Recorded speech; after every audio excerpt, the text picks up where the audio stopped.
Hey, you guys remember back in 2019 when they were debating for the Democratic nomination for presidency? That's when Kamala was going against Biden.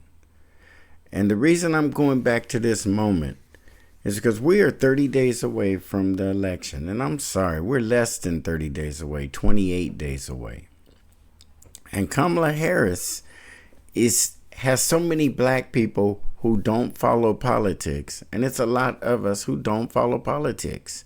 We might tune into a debate, or we might, because everybody at work is talking about it, and you go home, flip on the TV, or nearly you wouldn't, or your brother or someone keeps talking to you about a particular event, a political event that's about to take place, and you're like, man, I gotta see that shit, that's gonna be big tonight, and blah, blah. Everybody's kind of getting into politics like sports, and we're such fans, and we take a side and we treat politicians the way people treat sports teams, and it's like not supposed to be that way.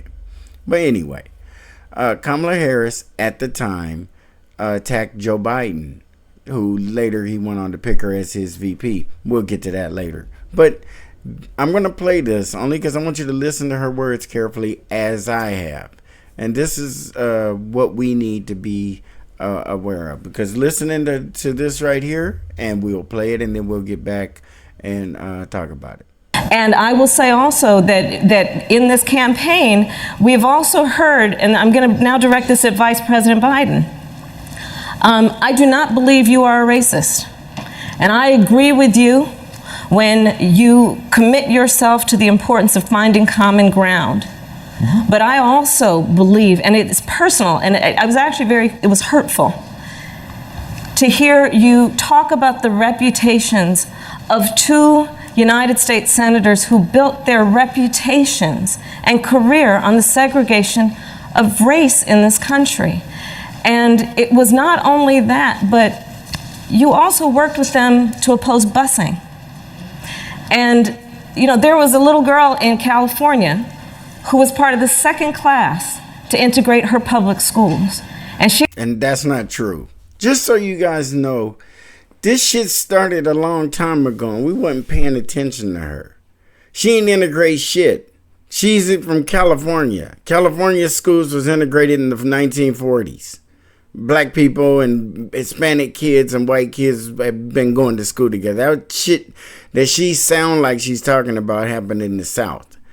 In LA, they had in the San Fernando Valley for sure, and Los Angeles inner city kids were being bussed out there. The schools had already been integrated. They were just trying to racially balance them. And that's what she's talking about. In Northern California, they're doing the same shit.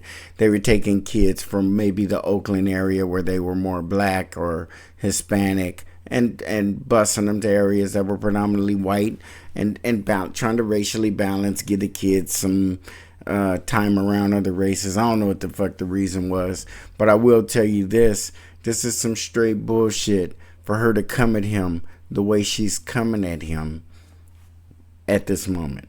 And I'll tell you why in a moment. She was bused to school every day. And that little girl was me. And she did not say that little black girl. She said that little girl was me. And when you go to a public school and you look at her, you probably think her mama's white and her daddy's black or some shit like that. And they make assumptions. They might have asked her, what are you? And she probably said, South Indian and Jamaican. And everybody said, oh, Jamaican, you black. Get over there. I don't know. But I'm just telling you that I'm a little tired of hearing Kamala tell our story. You know what I'm saying? Because she's starting to tell the story of the slave ancestors in a way that is starting to sound a whole lot like she's incorporating herself. She's incorporating herself into the story without incorporating herself into the story, if you know what I'm saying. She's careful that if she ever get hard called out on this shit, she gonna be like, but I didn't say, and she probably gonna be right. She's doing this with a lawyer's mind. I totally believe it. But I'm getting a little tired of her telling our story. I just am. And trying to, that was an attempt at theft right there. When you talk of busing, and when you talk of integration, and when you talk of schools in the United States of America, you're talking about black people. And that's what I don't like, is that this picture here showing a black woman confronting a white man over something that really happened in this country as far as racial divide and racial division and just racism. And she's using it, as if her ancestors before that and before that, she's speaking about a situation that she was put into by her parents and where they chose to live. Believe me, her mother is a cancer researcher and her dad was a college professor. They didn't have to grow up in a poor part of Oakland, or did they? I don't know. I'm not familiar with Northern California like that. All I know is she keeps saying they're middle class, they're middle class, they're middle class. I know as a child she got to go to Jamaica and meet her Jamaican family. And as a child she got to go to India and meet her Indian family.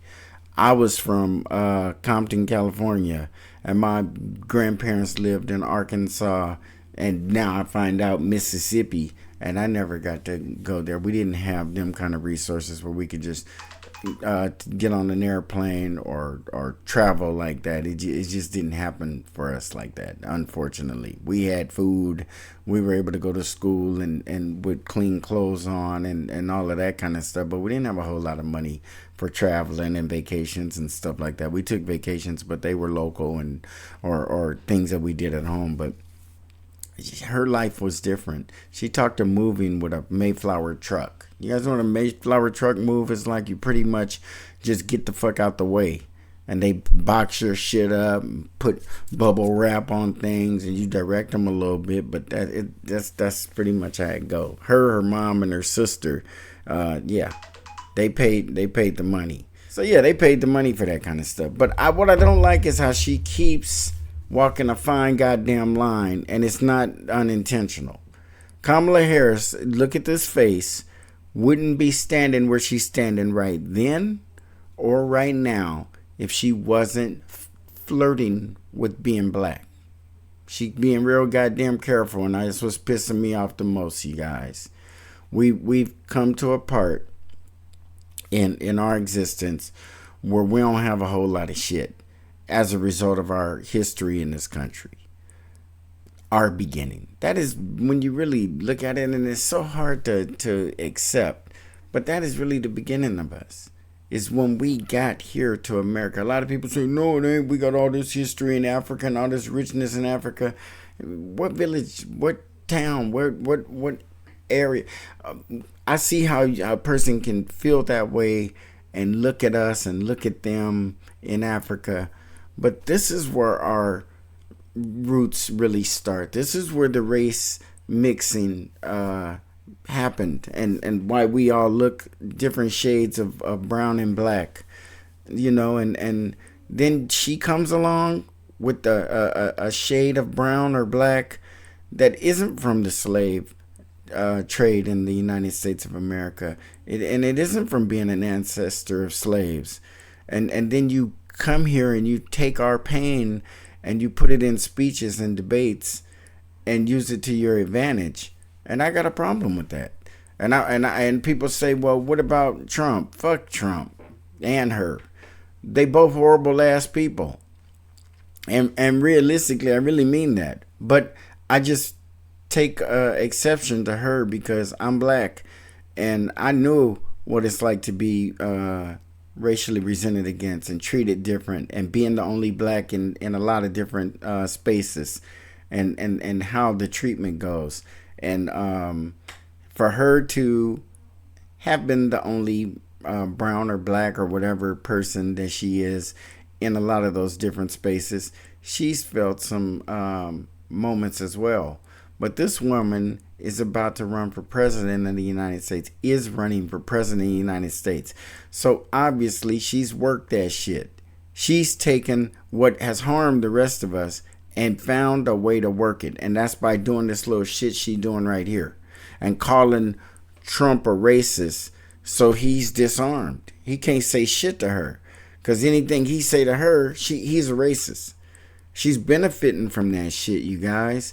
And she ain't giving nothing back. She's clearly a flip-flopper. That's all they talk about. She was fracking and now she ain't. She this and she that. Well, I'm going to tell you something. She ain't never been for reparations. In her heart. She may speak that shit because it sounds politically proper around the Black Caucus and her new friends up there in D.C., but they ain't doing nothing to make it happen. If you keep introducing HR 40 and ain't nobody, it ain't biting. You ain't getting, you barely getting the shit through the house where all the people's house, where we supposed to be. You barely get that shit through there. Lately, you get a few good positive votes. So black people be thinking, are we getting closer? Are we getting closer? No, we not. Because we have a person who is going around selling themselves as black and not putting black people on their agenda, asks questions about blacks, repeats our history like as if she's reciting a play or a movie script. She knows how long was in slavery, how many people was lynched post-slavery, how long Jim Crow lasted. She got all this shit down, just like the technical data is there.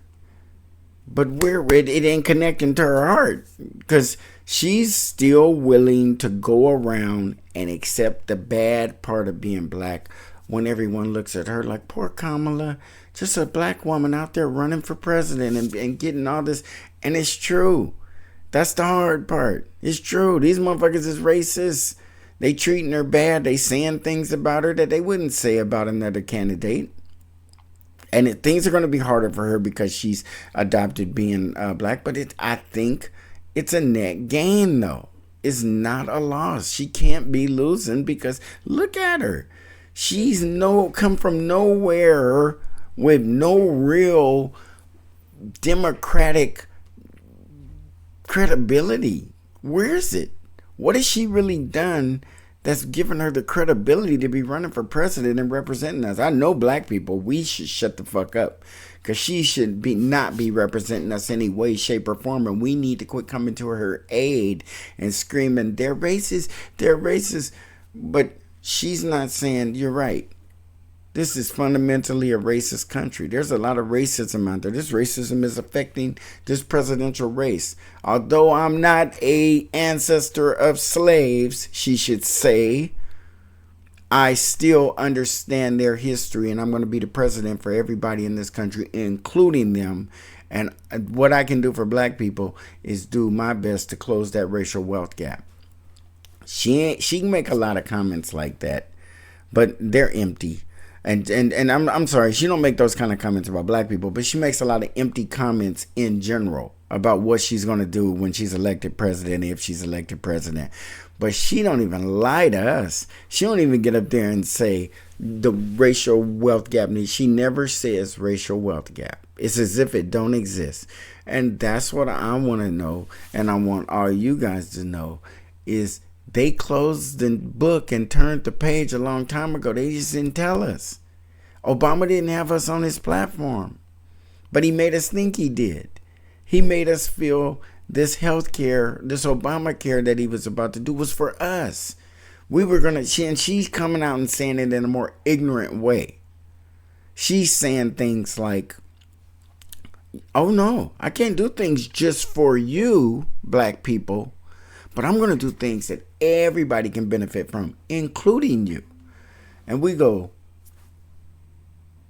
okay, that sounds pretty good. Because she say we're going to benefit. And we might. If we get up early in the morning and get in that line that she talking about. All these government controlled. But the government is racist. That's why we need the government to stop controlling so much. We need the government to take their hands and let us go, back off. But they don't, because they need to control us, because we have a vote that they need.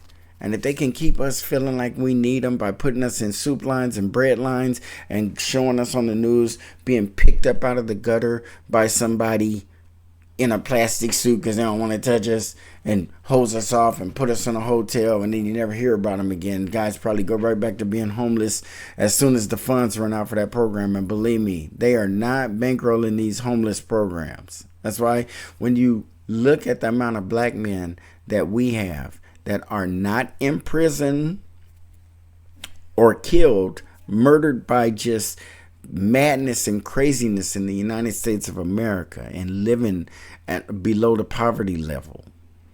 When you see this and you want to know why Kamala Harris don't, and all she talking about is the middle class and the firemen and the teachers and the police. Oh, and the nurses. That's all she talking about, those glamorous positions. You know, the occupations that they make movies about. That's what she want to talk about. She need to really put both feet in the boat or get out. Because right now, any black person, any self-respecting black person, any white person, anybody in this country who see how she's behaving should be like, you know what?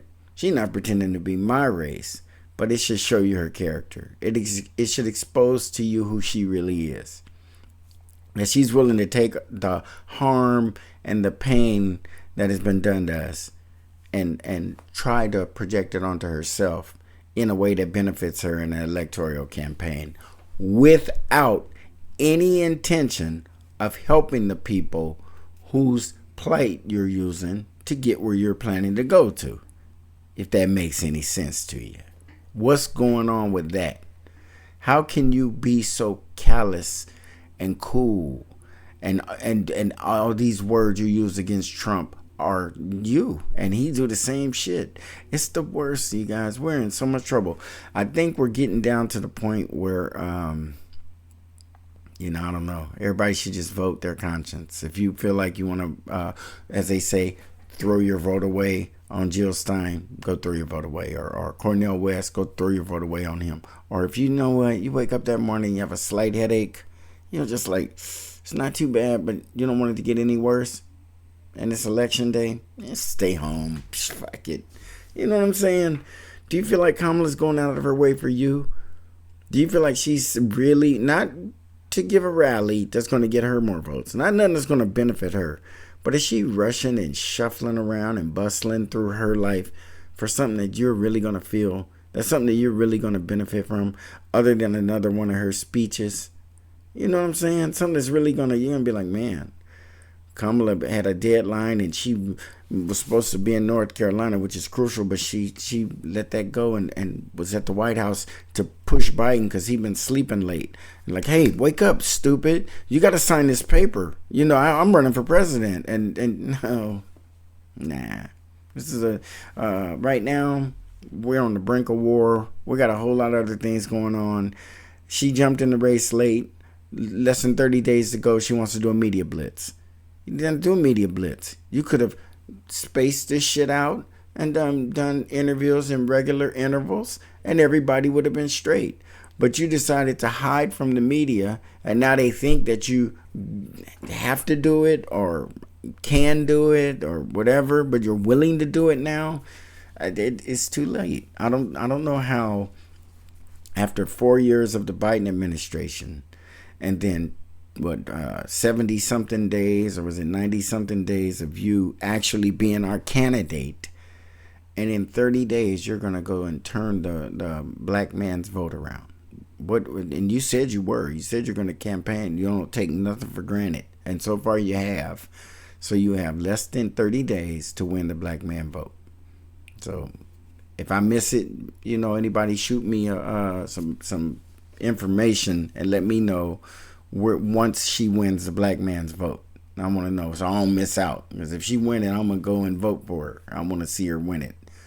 All right?